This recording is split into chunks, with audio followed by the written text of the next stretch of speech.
My name's Carol Rothy. My family joined Colonial Church on Wooddale in 1948. My father, Gail Kessler, was an architect, and he built our new red brick home out on Highway 100, which was then Normandale Road.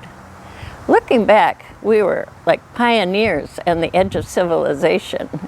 My brothers and I ran trap lines in the wilds further out of 9 Mile Creek. They sometimes brought little sister along, and we would walk from Normandale to check those traps for mink, muskrat, raccoon, and whatever was foolish enough to get caught. Roger and I were blessed in marriage by Arthur the first year he came to Colonial, and we bought a little house on Wooddale, 2 blocks from the church. Our family began to grow, and with the love and nurturing of our Colonial family so close by, that house must have been really small. As number 2 daughter was arriving, we moved west to Tracy and Olinger, out to that aforementioned wild part of Edina where we used to trap.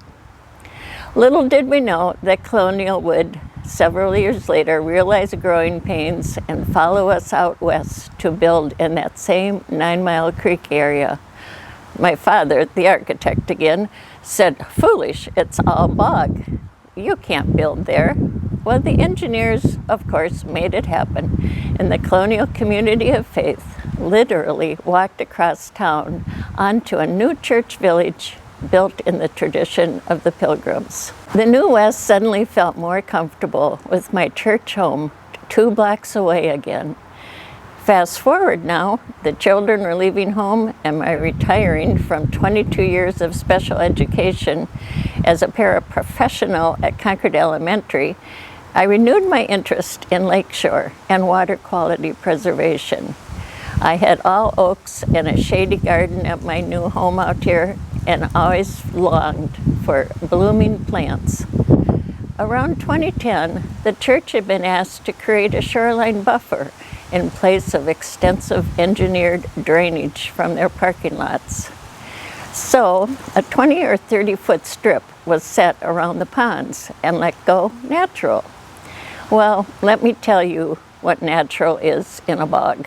Canadian thistle, Canada goldenrod, purple loosestrife, and buckthorn, of course, to name a few. At the same time, the Bergmans were maintaining the beautiful Hella water garden, and Lorelei said, "Carol, what can we do with the thistle? It's taking over our plantings." I believe God opened the doors to that wild and invasive disaster and whispered, "You can make it healthy and beautiful." And so it began. I started with an inventory of the quality and ecological value of the existing plants, as well as an assessment of the watershed that drains directly into 9 Mile Creek. I knew native plants with their long roots needed to fill in that buffer area and help filter water from all of the church property. That first year, in 2014, I put cardboard down in a small area and then mulch on top of it. And that was right out here by the bell tower. After several months, the vegetation is broken down and we have a good base to plant in. So I started with purchased plugs from native plant nurseries. The following year, though, realizing the cost of the purchase, I bought or collected seed to plant in milk jugs. This is kind of what it looks like. We put the seed in, cover up the jug, and set the whole thing out in the snow in February.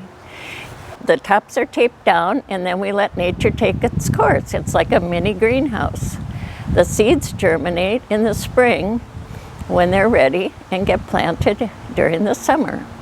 This process has pretty much stayed the same in all the years following. A majority of our plants out here are from this winter sowing method. You might have noticed all the goldenrod out here, especially this time of the year. It's beautiful, and it's a great pollinator. The bugs and butterflies are all over it, and it's not the culprit for the allergies that you might suspect. The restoration is always a trial and error and a lot of replanting. I don't think I will ever see the end of the thistle. Now we have a new bully. The crown vetch has arrived to take and swallow those new little plugs. On a positive note, though, we have the proper habitat and have observed a record number of monarchs this year, which has allowed us to use the official designation as a monarch way station. More volunteers have joined the planting and weed editing along the way. Bob Dahm, Organic Bob, and I conspired together on new techniques, trials, and projects. I have also gained knowledge from my membership in Wild Ones, which is a nonprofit group promoting the sustainable restoration and establishment of native plants. Each year, our plantings have expanded so that now we are almost all the way around the pond on the east side and most of the south pond. We have a new trail out by the crosstown to the dam where our ponds drain to 9 Mile Creek. I call it the South 40, and have focused on birch, oak, serviceberry, chokeberry, bottlebrush, and American plum, among a few, in this case planted for wildlife and the spring flowering for the pollinators. In addition to the pond area, we are always clearing buckthorn on this beautiful property. A wood chip trail runs up along the north and west rim, connecting to the pond trail. Several hundred trees and shrubs have been planted altogether in the last 3 to 4 years. Our creation care team has been partnering with the children's ministry. What fun it's been to engage with the little ones and the parents in so many learning opportunities. I invite all of you to take a stroll and get out to see the beauty of this, our earth around Colonial. Deep roots, yes, Jeff, very deep and made everlasting in God's grace. I continue to grow above those roots, trying to improve the ecology and beneficial natives on this property. My roots from those trap lines long ago must have drawn me back to the soil of this sweet land.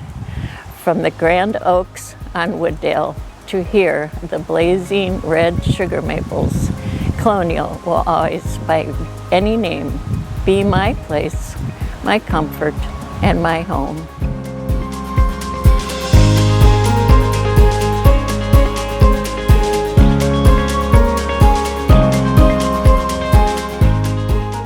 I'm Lee Strang. I've been a member of Colonial Church for 51 years. I joined the Building and Design Committee in 1981, shortly after our family returned from 4 years in Japan.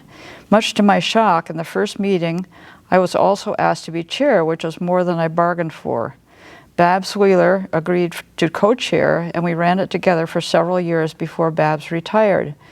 I continued as chair for another 15 or so years, and with the exception of 1 year when I tried to retire and then was asked to return, I have been on the committee for nearly 40 years.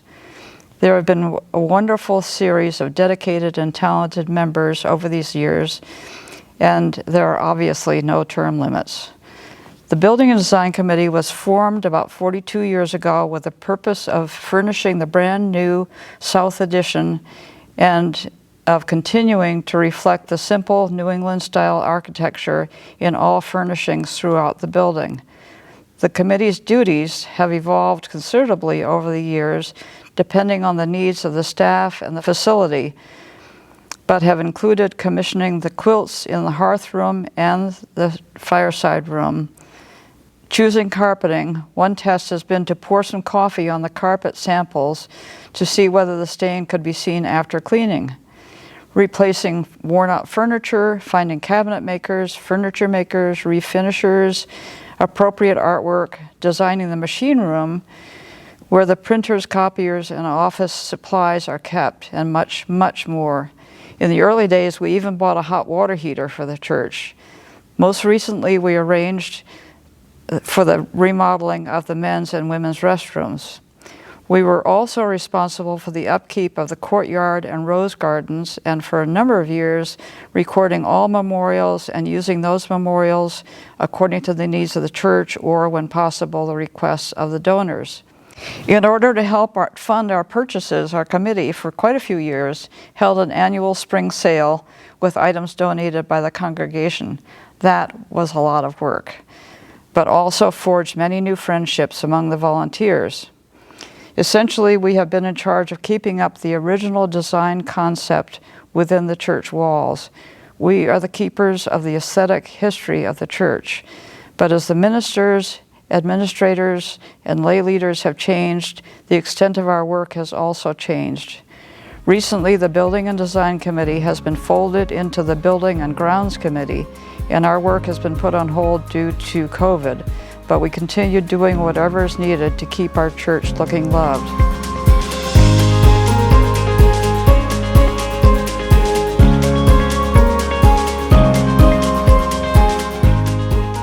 Howdy! My name is Susie Holderness. My husband and I have been members of Colonial since 1973 when we moved to Minnesota.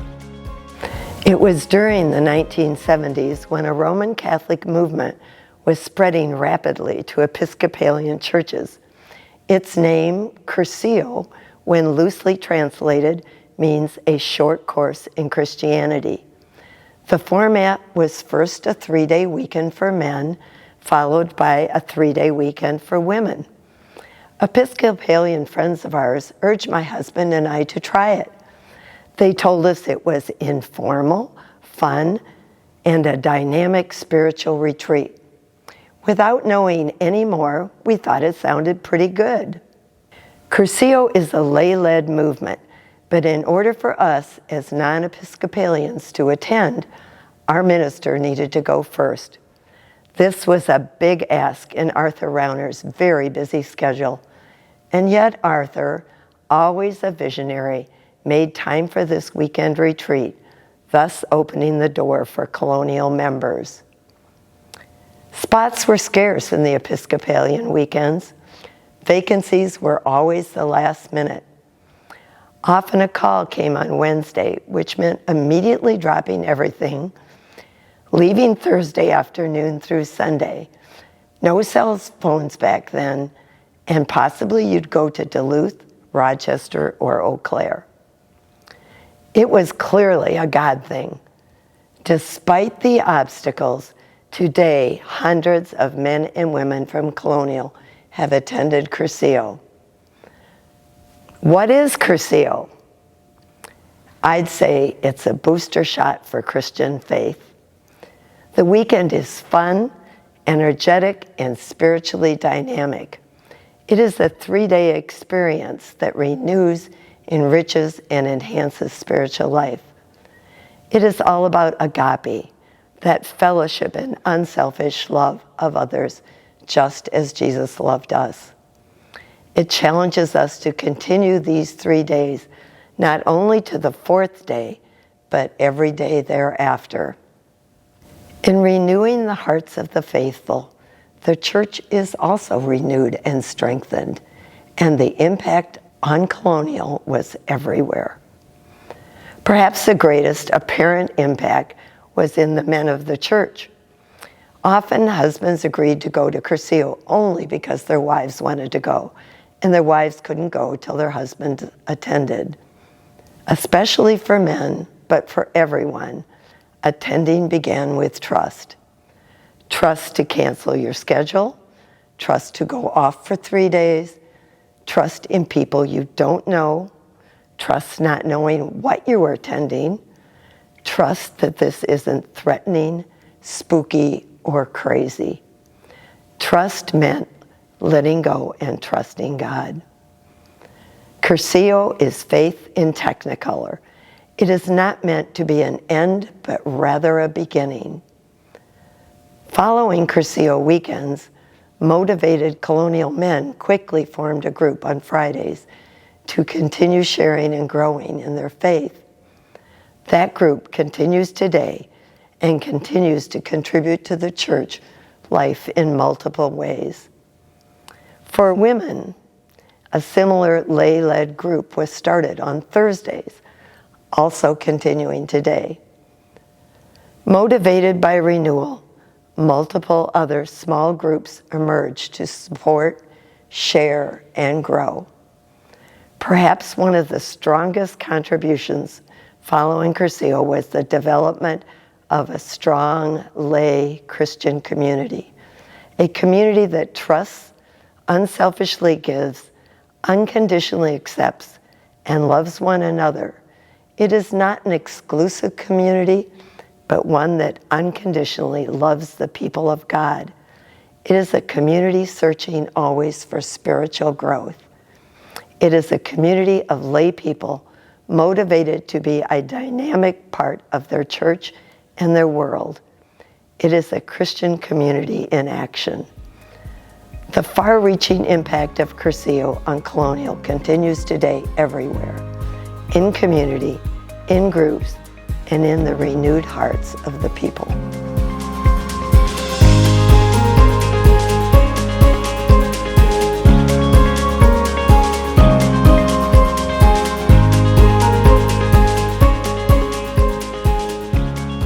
Hi, I'm Tom Carrier, and I have been members of Colonial Church for just about 50 years now. And there have been so many highlights, it's very difficult to single out any one. But the Friday Men's Renewal Group has been very special to me. The Friday Men's Renewal Group had its genesis in 1978 when a few of us who had recently been on a 3-day Cursillo weekend retreat decided to try to keep the fire going by starting a 4th-day group. The concept of the 4th day refers to the remainder of our earthly lives following our 3-day Cursillo weekend. The 5th day is eternity, or as Arthur likes to say, when we cross over. I've always liked the sound of that, though I'm not in any hurry. We're now in our 44th year and have met every week but one during that time. That was in March of last year when we hadn't yet mastered Zoom. Some of the early attendees were familiar names to many of you. Rod Stalley, Joe Fader, Jack Husted, Jerry Potter and Jerry Camps, Bob Schulz and Bill Averill. Tom Lund, who serves as our informal secretary and head cheerleader, estimates that over the years more than 130 individuals have been a part of this group, faithfully showing up at 6:45 every Friday morning. Since COVID, we've been much more sensible and convene at 8:15. We tried a hybrid approach for a few weeks, but with the advent of the Delta variant, we're back to Zoom only. The format is simple. One of Colonial's amazing custodians always has coffee waiting for us when we arrive. One of the guys brings some breakfast snacks and juice. Another is the designated speaker, or as we say, is in the chair. The topics can vary widely, and admittedly, were mostly book reviews in the early days. But then one Friday, Jerry Camps, a tough old athlete and successful businessman, dared to share from his heart and his gut. He spoke on the subject of fear and the role fear had played during his early years. He then went on to share how over time his faith had helped him overcome those fears. In so doing, he opened the door for all who would follow to share our faith journeys, our struggles, and our victories, and to feel free to be candid and vulnerable, something that men are not always comfortable doing. Recent topics include Max Hill's hilarious series on growing up on the farm, to gratitude, to does God have a sense of humor, to forgiveness, and to prayer. Over time, the ties that bind this band of seekers have strengthened. Strangers have become treasured friends, bound together by their deepening faith. The power of the Holy Spirit is palpable from the moment we enter the hearth room or click on Zoom. It is there in the laughter and the tears and the prayers, with the one in the chair, with the 25 or 30 guys gathered in this room, and by those for whom prayers are offered. While this group was originally a colonial function, over the years we've welcomed members from other congregations, which has been an added blessing. Attending a Cursillo weekend is no longer a prerequisite for joining the group. We do, however, hope that all will at some time in the future find the opportunity to do so. The Friday group is very heterogeneous. We're tradesmen, executives, teachers, ex-offenders, those in recovery from substance abuse, salesmen, lawyers, physicians, war heroes, retired and active clergy, and the list goes on. We even had a blacksmith join us for a few years. And yes, some of us are retired. Although we don't dedicate ourselves to any single nonprofit, each individual reaches out in his own way to feed and house the homeless, to visit those in prison, to serve on nonprofit boards, to venture to far-flung places like Bulgaria, to run and support programs like Freedom Works and Make Old Things New, to visit the reservations bringing food, clothing, and a ray of hope, and much, much more. And sharing the depth of his feelings for the group, one of the guys said, if I was up at 2 a.m. pacing the floor with a heavy heart, I wouldn't hesitate to call anyone in this room. Another who had recently battled depression shared, I wouldn't be alive today if it weren't for the guys in this group. And finally, the essence of the Friday group was captured in this statement from one of our longtime members who said, the reason this group has not only survived, but actually become stronger is because it has always been Christ-centered. I think that's a good note to end on, except to say we'd love to see you on a Friday morning. That's when my week begins.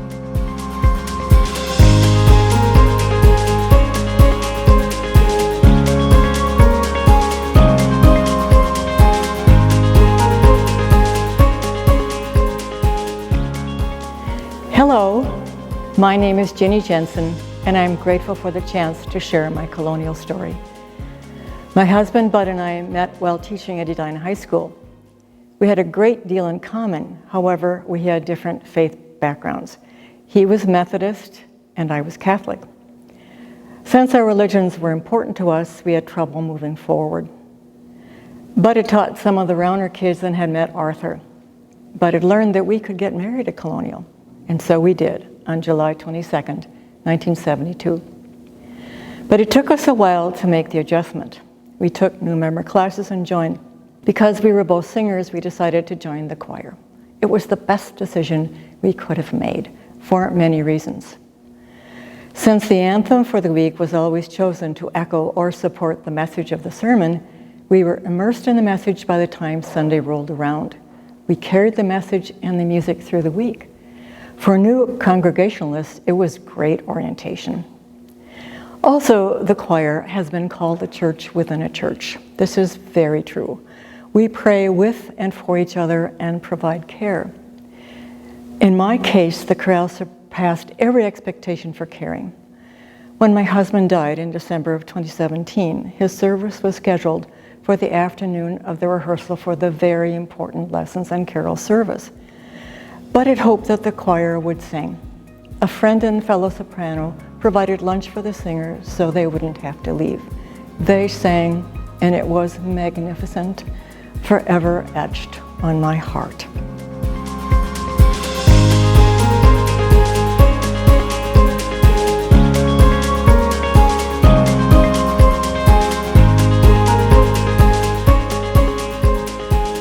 Hi, I'm Chuck Geer. My wife Barbara joined Colonial in high school 67 years ago, and I joined 58 years ago when we were married by Arthur Rauner, who had just been installed as Colonial's second pastor. In connection with the 75th celebration, I've been asked to reminisce about the church moving from Wooddale Avenue to its current location on Colonial Way, from my perspective of leading much of that effort. I'm going to try to give you a quick overview of the effort and process, truly an odyssey, which unified and evenly divided membership and got us to Tracy. I often felt that the invisible hand of the Lord was guiding us. But first, some brief background. Colonial was founded in 1944, built its original chapel in 1949, and added a sanctuary in 1955. Arthur Rauner provided dynamic leadership to the church starting in 1963 and helped expand its horizons beyond those of a neighborhood church. By the 70s, Colonial's membership was over 2,000. Attendance at Sunday worship averaged 900, and it was one of the largest congregational churches in the country.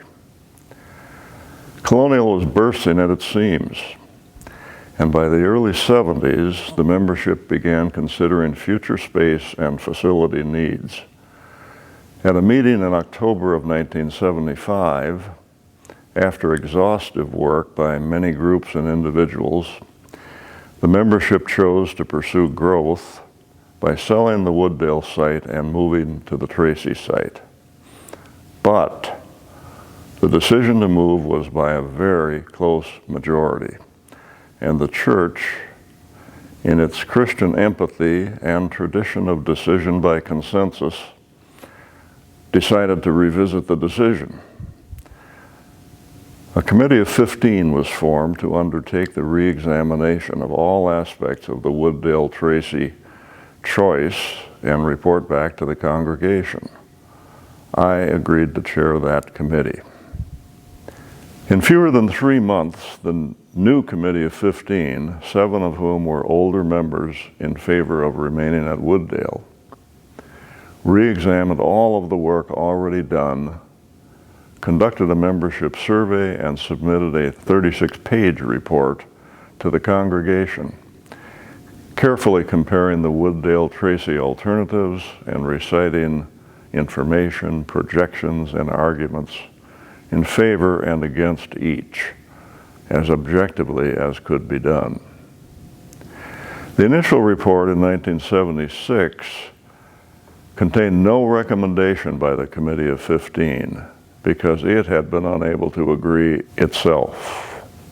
Then I had an idea that the committee recommend moving to Tracy, but only if much of the financial risk of moving could be eliminated in advance by meeting difficult financial conditions, including having at least $2 million available for the project.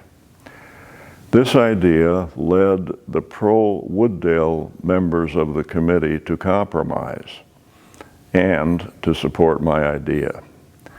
In February of 1976, this recommendation was submitted to the membership. This time, with the financial conditions included, the move to Tracy was supported by a wide consensus of the membership, and the process began.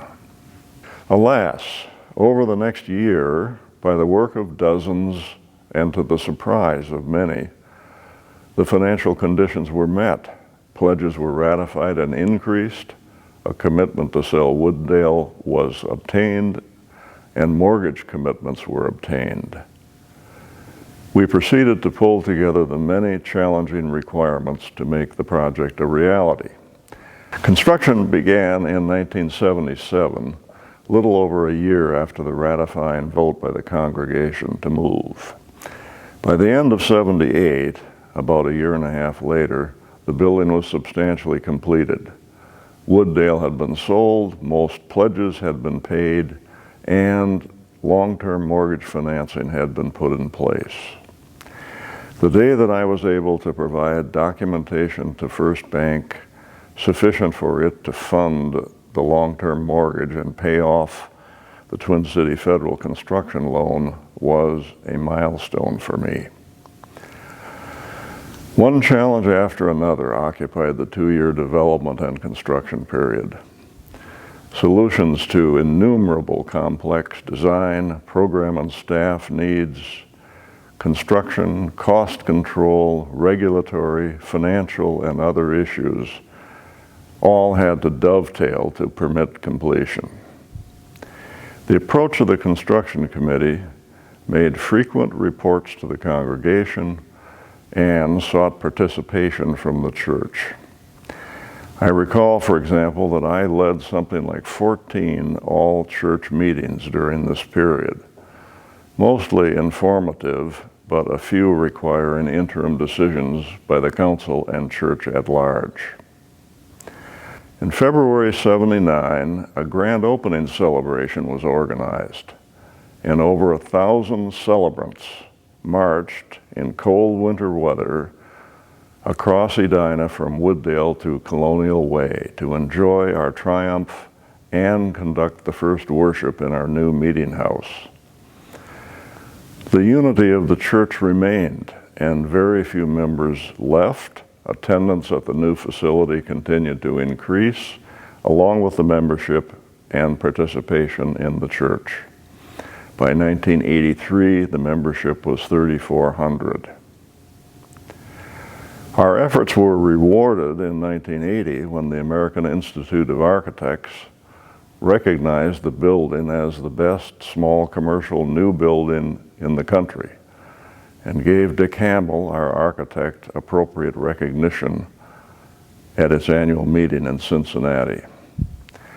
Articles with pictures appeared in U.S. News and World Report, Time magazine, as well as various Christian journals. Dick Hamill, Arthur Rauner, and I, and many others, especially Larry Locke, Gene Holderness, Roger Stageberg, formed lasting friendships during all of this. My bird's eye view, regrettably, fails to mention the legion of members who were important to the achievement, such as Dave Griswold, Charlie Sanders, Joanne Findell, Gene Purdy, Bruce McClory, and so many others. It understates the remarkable fundraising and unifying success and omits many, many other important dimensions of the process and result. I also neglected to mention that the inspiration for our colonial village was the oldest congregational church in the country, the 1917 restored meeting house in West Barnstable, Massachusetts. I remain pleased to have been of some help to the church and its members through this process. I spent several thousand hours over a 3.5-year period and would love to tell you some more stories, several of them humorous. It's been my pleasure to make these brief comments, and I hope that our celebration is a remarkable success as the church moves forward into its next 75 years.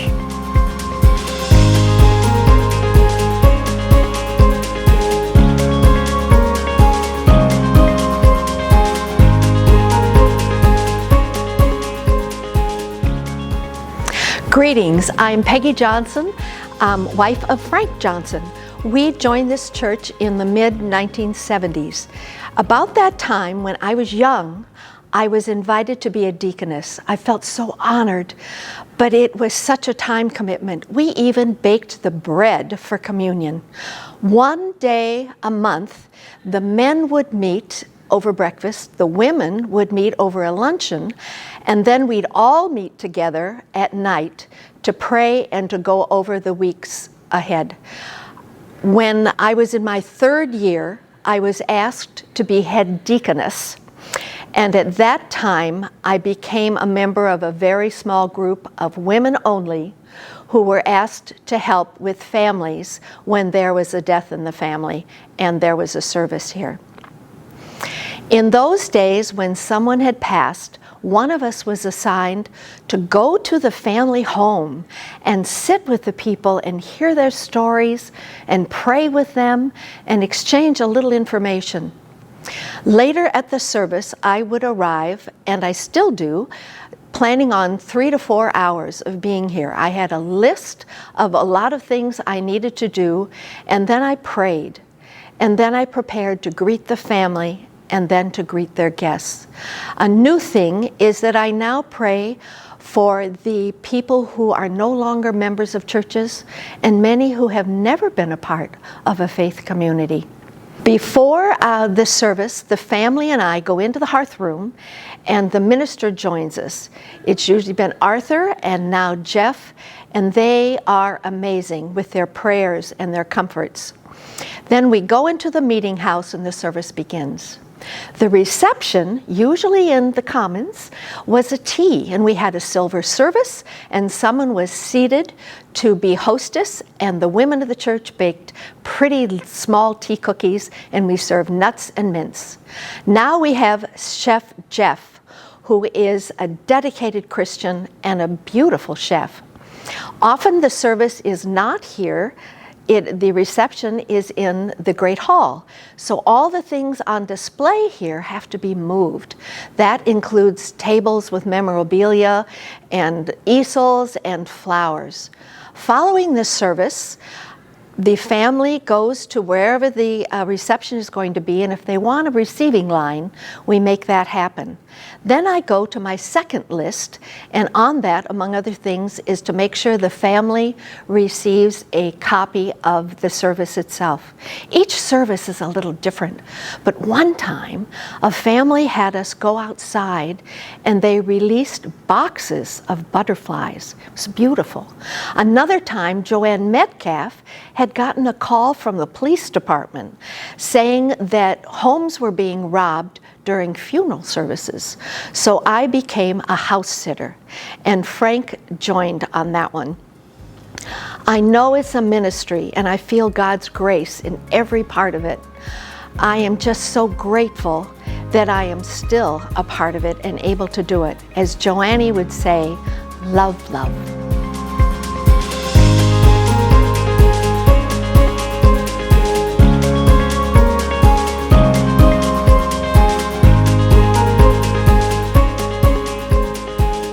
Hello, I'm John Neal, and I am a longtime member of Colonial Church. In fact, I was confirmed in 1976.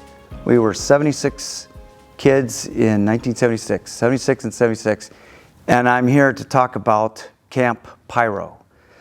Camp Pyro was the brainchild of Pat Sandberg and Virgil Lee, who were staff members at Colonial Church back in 1975. And they had this idea to go to the 8th grade Colonial confirmation class and select 6 students from that class to lead a summer ministry for Colonial kids. And I was one of those kids they selected, and so that summer we were mentored in a program called Summer Leadership, and that culminated in August being camp counselors at Camp Pyro.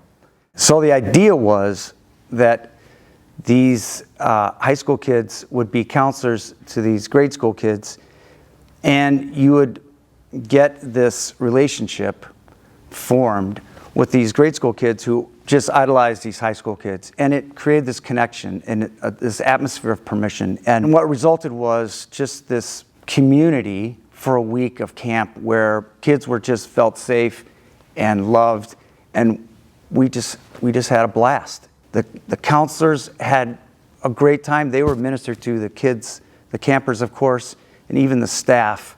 This was camp for 4th, 5th, and 6th graders, and they would come the first year. They wouldn't know what to expect, and then the next summer they were all ready to go for camp the next year because they had so much fun the first year. And then the 3rd year was their last year, and they were super excited because, you know, they were the big kids at camp. And I wish I had a nickel for every time one of those campers got up and said, I can't wait to come back to Pyro as a counselor. But the problem was that, 6th grade up and through to high school, there was this gap that they had to wait to get back to camp. So as time went on, Pyro became more popular. We even partnered with other churches where those churches brought their kids to Camp Pyro, and the critical mass grew. And so about 10 years later, Jeff Lindsay, who was then the youth minister at Colonial, said, looked at this, this gap between 6th grade and 9th grade, and where these kids had nothing. He said, let's create a camp for that group. And so thus Camp Pyro 2 was born, or as we hiply like to call it, the Deuce. Pyro 2 was 7th grade, 8th grade to 9th grade. And that was kind of the hipper version of Camp Pyro.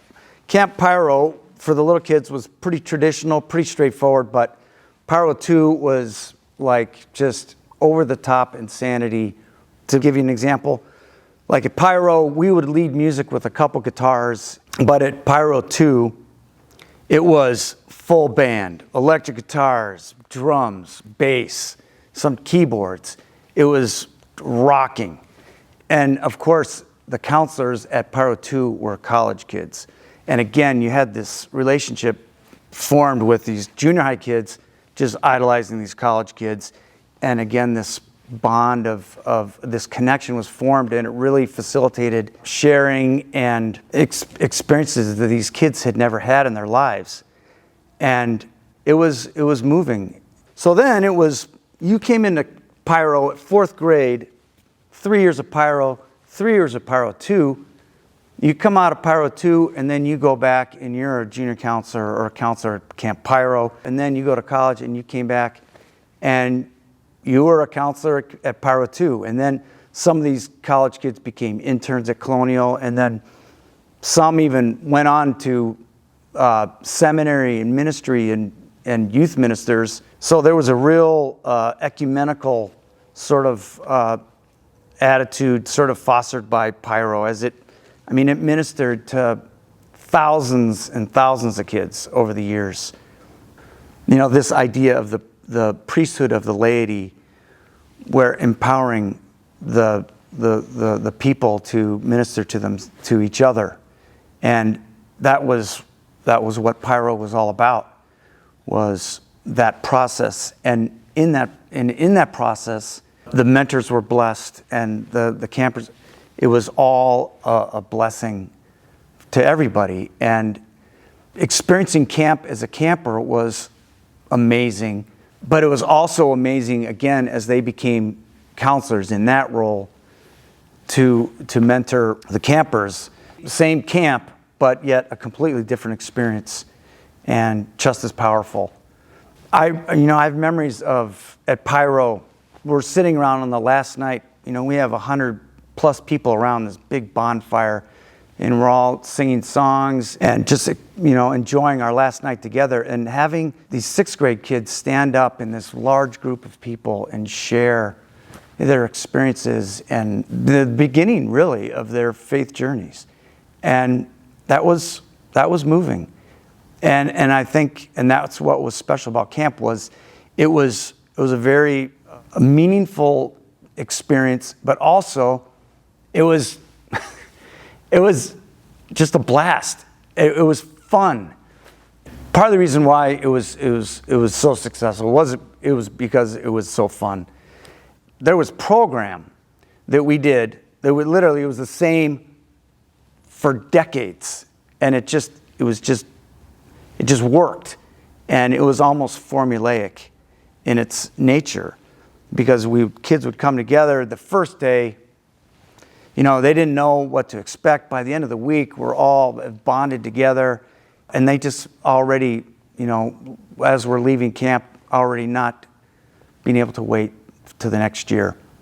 And that was true for staff, for counselors, for kids. And it was this ministry that ministered to everybody involved. And it was meaningful. It was one of the most meaningful experiences of my life was my experience with Camp Pyro, and I feel particularly blessed to have been a part of it.